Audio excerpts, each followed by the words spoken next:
إلى المسجد الأقصى الذي باركنا حوله لنريه من آياتنا إنه هو السميع البصير صدق الله العظيم. بزرگان محترم اور برادران عزیز، جناب رسول اللہ صلی اللہ علیہ وسلم انبیاء کرام کے سلسلے میں سب سے آخر میں تشریف لائے.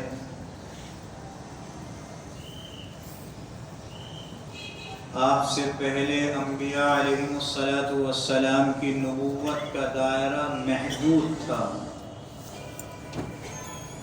مطلب یہ کہ بعض انبیاء علیہ السلام صرف اپنے اپنے علاقے میں نبی بنا کے بھیجے گئے تھے. بعض انبیاء علیہ السلام اپنی اپنی قوم کی طرف نبی بنا کے بھیجے گئے تھے، اور ان کی نبوت کا دائرہ جہاں اپنے علاقے اور اپنی قوم کے ساتھ محدود تھا،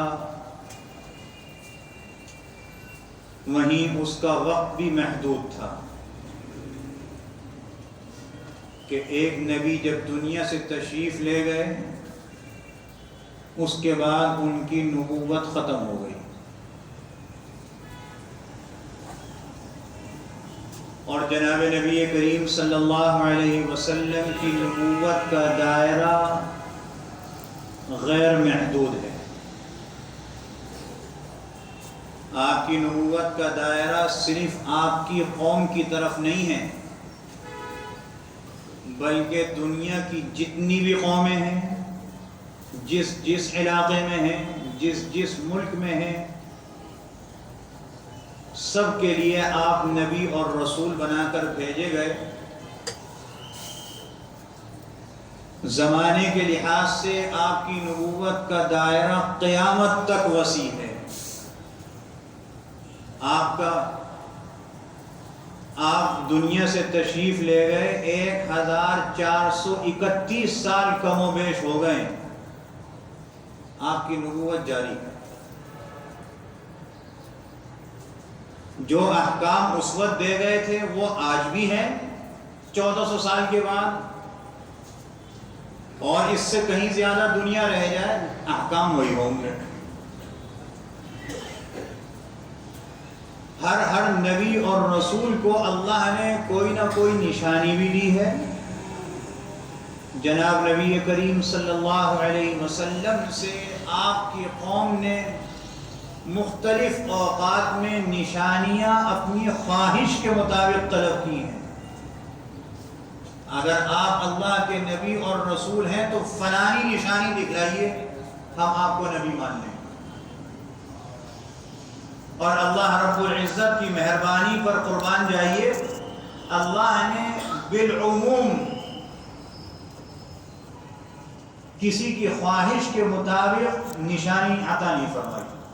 بالعموم کہیں ہو گیا تو ایسا بھی ہے جیسے انہوں نے کہا چاند کے 2 ٹکڑے کر کے دکھلائیے، ہم آپ کو نبی مان لیں گے. چاند کے 2 ٹکڑے ہو گئے. لیکن اللہ کا طریقہ اور سنت یہ ہے کہ وہ قوم کی خواہش کے مطابق نشانی عطا نہیں فرماتا.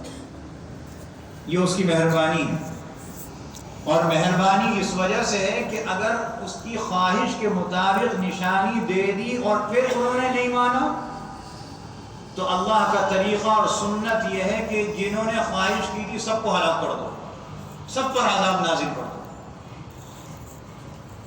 اور خواہش کے مطابق نہیں دی، اللہ نے ڈھیل دی نا، اور دیکھ لو ہو سکتا ہے تم اس طرف آ جاؤ، اور دیکھ لو ابھی تمہاری زندگی ہے، ہو سکتا ہے تم ہماری طرف آ جاؤ. یہ اللہ کی مہربانی. حضور علیہ السلام سے جو نشانیاں مانگی گئیں یا اپنے نبی کے ہاتھ سے اللہ نے جو چیز ظاہر فرمائی، چاہے آپ سے پہلے انبیاء علیہ السلام ہو چاہے حضور علیہ السلام کی ذات بابرکات ہو، جتنی نشانیاں انبیاء علیہ السلام کے ہاتھ سے ظاہر ہوئیں، اور وہ نشانیاں ایسی جس کو ہماری عقل قبول نہیں کرتی نا، بات ہی نہیں آتی عقل میں۔ بھلا بات آ سکتی ہے حضور علیہ السلام یوں انگلی اٹھائیں چاند کے دو ٹکڑے ہو جائیں، کہاں سے آئے گی بات؟ آپ میں اٹھانے نہیں ہوں گے، بات عقل میں نہیں آئی نا۔ حضور علیہ السلام ایک سفر میں ہے، صحابہ کرام کی ایک جماعت ساتھ ہے، ایسی جگہ قیام ہوا رات کو جہاں پر پانی کا مسئلہ تھا، فجر کا وقت ہوا، اب نماز کا وقت ہے۔ صحابہ کرام نے عرض کیا یا رسول اللہ صلی اللہ علیہ وسلم طہارت کیسے حاصل کریں گے، وضو کیسے کریں گے، پانی نہیں ہے۔ آپ نے فرمایا ایک کٹوری کے برابر پانی لے کر کے آؤ، کٹوری میں لے کر کے، برتن میں لے کر پانی لائے کہیں سے ڈھونڈ کے۔ حضور علیہ السلام نے اس کٹوری میں اپنا ہاتھ رکھا تو ان انگلیوں کے درمیان میں سے پانی جاری ہو گیا۔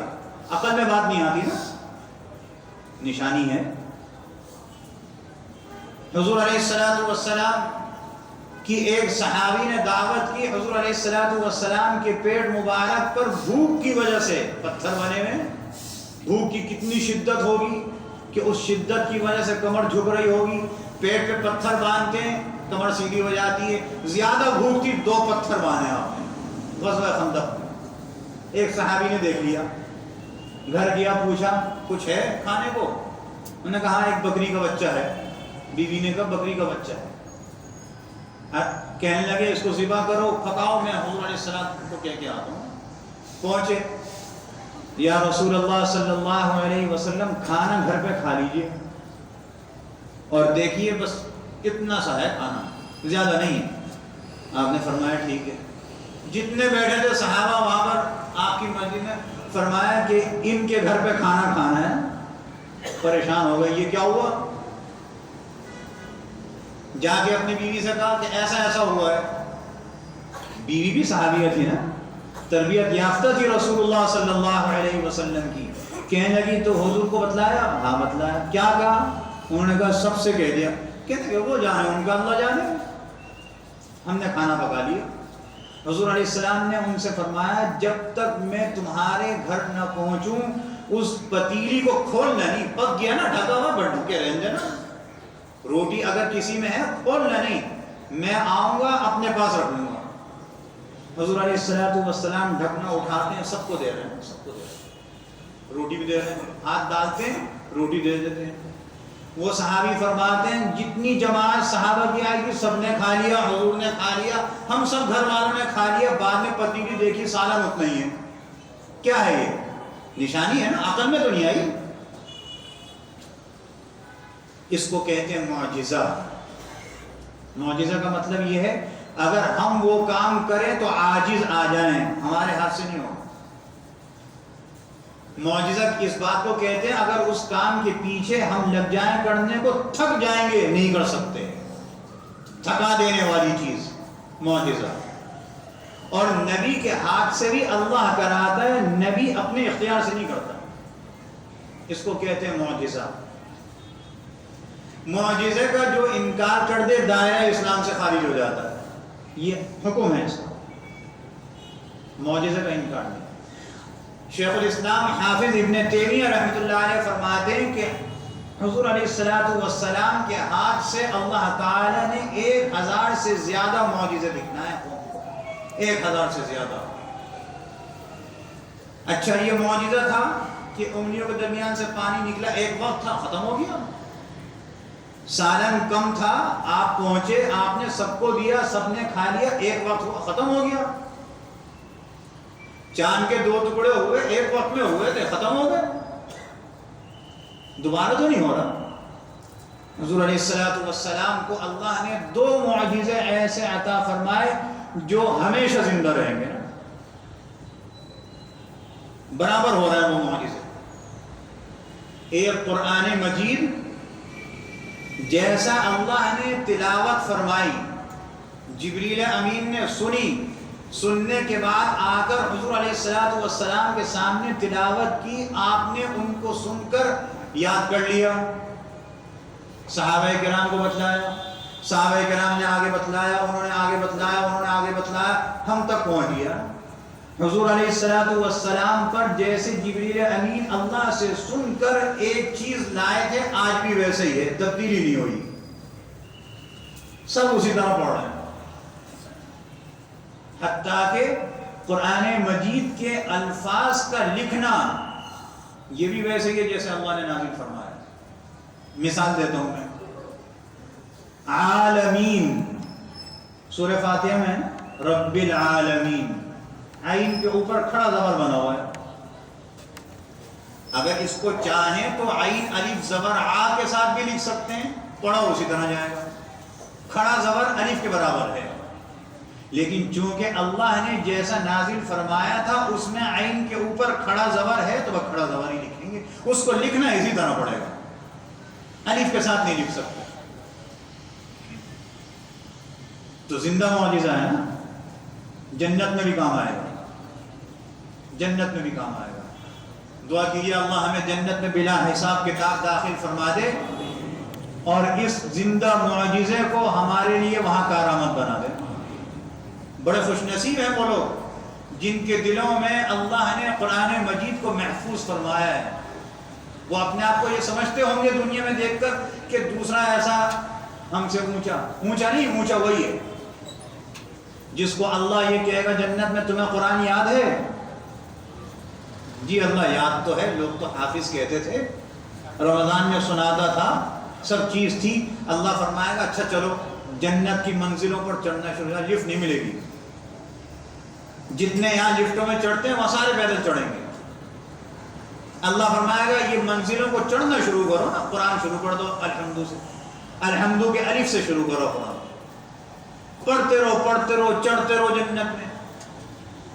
بہت اچھے قاری تھے، آرام سے پڑھو گے، جس جگہ تم والناس کی سین پر پہنچو گے بس وہ تمہاری جنت میں منزل ہوگی، چاہے 100 منزل پر پہنچ جاؤ چاہے 120 پر پہنچ جاؤ، وہ تمہاری منزل ہوگی۔ تو وہاں تک کام آئے گا، زندہ معجزہ ہے۔ اور دوسرا زندہ معجزہ ہے شیطان کو حج کے موقع پر کنکریاں مارنا، زندہ معجزہ ہے، عجیب زندہ معجزہ ہے۔ حدیث شریف میں آتا ہے جس کی قبول ہوتی ہیں اللہ فرشتوں سے اٹھوا لیتا ہے، اور جس کی قبول نہیں ہوتی وہیں پڑے رہتے ہیں۔ صحابہ کرام رضوان اللہ علیہم اجمعین نے جب یہ حدیث سنی نشان لگا کے ڈالے، تو جس کی قبول ہو گئی وہ تھی نہیں، جس کی نہیں قبول ہوئی موجود تھی۔ قبول کرنا عمل کا، نہ کرنا اللہ کے اختیار میں، انسان کی صرف کوشش ہے۔ تو حضور علیہ السلام کو معجزے ملے 1000 سے زیادہ، اور میں نے عرض کیا معجزہ اسے کہتے ہیں جو عقل میں نہ آئے نا، اگر ہم اس کام کو کرنا چاہیں عاجز ہیں نہیں کر سکتے، اس کے پیچھے لگ جائیں تھک جائیں گے نہیں کر سکتے، معجزہ نبی کے ہاتھ سے ہوا۔ اور اللہ کے کسی نیک بندے کے ہاتھ سے کوئی ایسا کام سرزد ہو جائے جو عقل کے خلاف ہو، لیکن وہ شخص نبی نہیں ہے، اس کو معجزہ نہیں کہتے، اس کو کہتے ہیں کرامت۔ اور ایک ایسا مجنون سا آدمی جس کے ہاتھ سے کوئی خلاف عقل کام سرزد ہو جائے، وہ شخص نہ نماز کا ہو، نہ روزے کا ہو، نہ تلاوت قرآن کا ہو، اللہ کے کام سے کوئی واسطہ ہی نہیں، وہ کلمہ گو مسلمان بھی ہو سکتا ہے، غیر مسلم بھی ہو سکتا ہے، بالکل ملنگ سا، اس کے ہاتھ سے سرزد ہو جائے، اس کو نہ معجزہ کہیں گے نہ کرامت کہیں گے، اس کو کہیں گے استدراج۔ یہ شریعت کے الفاظ ہیں۔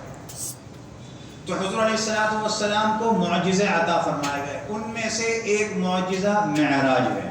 بات اب شروع ہوئی، جو میں نے آیت پڑھی تھی اس کی بات اب شروع ہوئی، یہ پہلے میں نے سمجھایا تھا۔ معراج بھی ایک معجزہ ہے، بڑا عظیم و شان معجزہ ہے، ایسا معجزہ ہے کہ اللہ رب العزت نے 1,24,000 کے قریب نبی اور رسول بھیجے، سوائے رسول اللہ صلی اللہ علیہ وسلم کے کسی کو عطا نہیں فرمایا معراج کا۔ ایسا عظیم و شان حضور علیہ الصلوۃ والسلام ارشاد فرماتے ہیں میں گھر میں آرام کر رہا تھا اور اس دن اتفاق ہے آرام کر رہے تھے اپنی چچی زاد بہن کے ہاں حضرت ام ہانی رضی اللہ تعالی عنہ کے۔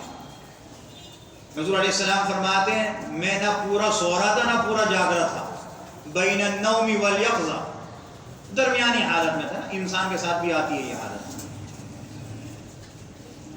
فرماتے ہیں ایسی حالت تھی جبریل امین آئے نا کہا اٹھو، میں اٹھ گیا، رات کا وقت ہے، اللہ قرآن میں فرما رہا ہے اسرا، رات کے پہر میں لے گئے، پھر فرمانا ہے لیلن، اسی رات میں واپس بھی آ گئے۔ ایسا نہیں ہے لمبا چوڑا سفر جو ہے اس کو کئی دن لگ گئے ہوں۔ میں اٹھا، حضور علیہ الصلوۃ والسلام فرماتے ہیں ام ہانی کے گھر سے حضرت جبریل امین مجھے بیت اللہ کے حتیم میں لے گئے۔ حتیم و دیوار جو بیت اللہ کے ساتھ ہے دائرے میں، ایک طرف کو ہے، یہ بیت اللہ کا ہی حصہ ہے، اس کے اندر چلے جائیں ایسے ہی ہے جیسے بیت اللہ کے اندر جانا۔ یہی وجہ ہے جب وہاں فرض نماز ہوتی ہے، چونکہ امام بیت اللہ سے باہر ہوتا ہے تو نماز سے پہلے یہ حتیم کا حصہ خالی کرا لیا جاتا ہے، اس لیے کہ اگر یہاں کوئی نماز پڑھ لے مقتدیوں میں سے تو امام سے آگے ہو جائے گا، اس لیے اس کو خالی کرایا جائے گا۔ حضور علیہ الصلوۃ والسلام فرماتے ہیں مجھے وہاں لے گئے، اس مسجد سے ایسا سمجھ لیجیے جیسے یہ فیروز سنس کا چوک، بیت اللہ اتنی دور۔ حضور علیہ الصلوۃ والسلام ارشاد فرماتے ہیں مجھے وہاں لٹایا، لٹانے کے بعد یہ جہاں سینے میں پسلیاں ختم ہوتی ہیں یہاں سے لے کر ناف کے نیچے تک پیٹ کو کاٹا جبریل امین نے۔ پیٹ کو کاٹنے کے بعد ہاتھ ڈال کے دل کو نکالا، اور حضور علیہ السلام فرماتے ہیں ایک سونے کے تشت میں حکمت بھری ہوئی تھی، اس سے پتہ نہیں دل کو دھویا، آب زمزم سے دھویا، جبریل امین نے واپس دل کو رکھ دیا اور یہ جگہ سیدھی۔ دل کا آپریشن ہوا بغیر کسی تکلیف کے، بغیر کسی بیماری کے۔ ہم میں سے کوئی بیمار ہوتا ہے تو دل کا آپریشن ہوتا ہے نا، یہ بھی دل کا آپریشن تھا لیکن تکلیف کوئی نہیں تھی، اللہ ہمیں بھی اس تکلیف سے بچائے۔ حضور فرماتے ہیں یہ کیا۔ اہل علم فرماتے ہیں اس کی ضرورت اس لیے پیش آئی کہ ایک عظیم و شان سفر شروع ہو رہا ہے، ایسا سفر کہ اس سفر پر آج تک آپ سے پہلے کوئی انسان نہیں گیا، آپ کے بعد بھی نہیں جائے گا، اور برق رفتاری کے ساتھ، سرعت کے ساتھ، تیزی کے ساتھ یہ سفر ہوگا۔ قرآن بتلا رہا ہے یہ آیت جو میں نے پڑھی ہے، من المسجد الحرام الى المسجد الاقصى، اللہ فرماتے ہیں ہم اپنے بندے کو لے گئے مسجد حرام سے مسجد اقصی بیت المقدس، مسجد حرام سے بیت المقدس تک کا سفر اس زمانے میں اونٹوں پر 40 رات کا تھا، 40 رات، اور اللہ لے گئے، واپس بھی لائے۔ اور پھر یہاں تو ایک سفر کا ذکر ہوا، سورہ والنجم میں اس سفر سے آگے کا ذکر ہوا، بیت المقدس سے 7 آسمان، سدرۃ المنتہا، اس سے بھی آگے سارا سفر کر کے واپس آ گئے۔ تو یہ جو اوپر کا سفر تھا، آپ کیا سمجھتے ہیں یہ جو ہوائی جہاز میں بیٹھ کر اوپر جاتے ہیں وہاں تو اتنی سردی ہوتی ہے کہ آدمی مر جائے، یہ تو کچھ ایسے آلات لگے ہوئے ہوتے ہیں نا جس کا اثر اندر نہیں آتا۔ یہ کس نے بنایا؟ یہ ہمارے ان ہاتھوں نے بنایا، یہ جہاز کی تخلیق ہمارے ان ہاتھوں سے ہوئی ہے نا، اور یہ ہاتھ کس نے بنایا؟ اللہ نے، پھر اللہ نے دماغ دیا، اس سے بنایا، سارا کام کیا۔ ہم یہ کام کرتے ہیں کیوں بھائی؟ لوگ کہتے ہیں حضور علیہ الصلوۃ والسلام معراج کے سفر پر اپنے جسم مبارک کے ساتھ نہیں گئے تھے، سمجھ میں نہیں آتی بات کہ اتنی جلدی چلے گئے، اتنی جلدی آ گئے، کیوں؟ 2,000 میل فی گھنٹہ کی رفتار سے سفر کرتے ہو جہاز میں، یہ تمہارے ہاتھ کی بنائی ہوئی چیز ہے، تو جو خالق ہے جس نے سب کو بنایا وہ یہ کام نہیں کرا سکتا؟ اللہ بتلا رہا ہے سورج کی یہ جو شعاع ہے آج سائنس یہ کہتی ہے 1 سیکنڈ میں 1,86,000 میل کا سفر پڑتی ہے 1 سیکنڈ. 1 سیکنڈ چیز کیا ہے؟ آنکھ بند کر بس یہ 1 سیکنڈ ہی تو ہے. تو اللہ اتنی تیزی سے سفر نہیں کرا سکتا. یہ جو اتنا عظیم و شان سفر ہے اتنی تیزی سے ہونا ہے، اللہ نے یہ آپریشن کر کے آپ کے دل کو مضبوط بنایا. میرے آپ کے سمجھنے کے لیے بات ہے کہ اس سارے سفر کو برداشت کریں. براق پہ بیٹھ کے جائیں گے، اوپر انتہائی ٹھنڈ ہوگی، لیکن آپ کے لیے وہ کمرہ تو نہیں بنائے گی، آپ اسی پہ گئے اسی پہ آئے، سارے کام ہو گئے. یہ اتنا عظیم و شان سفر تھا نا جو ہماری عقل سے باہر تھا، اس لیے اللہ نے اس کو شروع کیا سبحان. اللہ کی ذات پاک ہے نا، وہ یہ کام کر سکتا ہے. الذی اسرا، جو رات کو لے گیا، وہ اللہ جو رات کو لے گیا. اسرا کہتے ہیں مکہ مکرمہ سے بیت المقدس کے سفر کو. بعبدہ، اپنے بندے کو. اتنا عظیم و شان سفر ہوا نا. تھوڑا سا سوتوں کو جگایا گیا ہمیں آپ کو کہ بھئی اتنا عظیم و شان سفر ہوا، ایسے مقام پر پہنچے، اتنا اللہ رب العزت نے کرایا. تو اتنی بات یاد رکھنا، بعبدہ، اللہ کا بندہ تھا، خدا نہیں تھا. خدا نہیں بنا دینا اسے، اللہ لے گیا اسے. اللہ فرما رہا ہے بعبدہ لیلاً، رات کے مختصر سے عرصے، من المسجد الحرام الى المسجد الاقصى. اب مسجد اقصی کیا؟ بارکنا حولہ، اللہ نے اس کو اپنی برکتوں سے گھیرا ہوگا نا. اچھا کیوں لے گیا؟ کوئی سیر و تفریح کرانی تھی؟ بس بیٹھے بیٹھے ہوا تبدیلی کے لیے چلے گئے اس لیے لے گئے تھے؟ نہیں. لنوریہ من آیاتنا، ہم اپنی نشانیاں دکھلانا چاہتے تھے نا اپنے بندے کو. اپنی نشانیاں، آگے نشانیاں آئیں گی، کیا کیا نشانیاں دیکھی، اس میں ہمارے لیے کیا سبق ملتا ہے.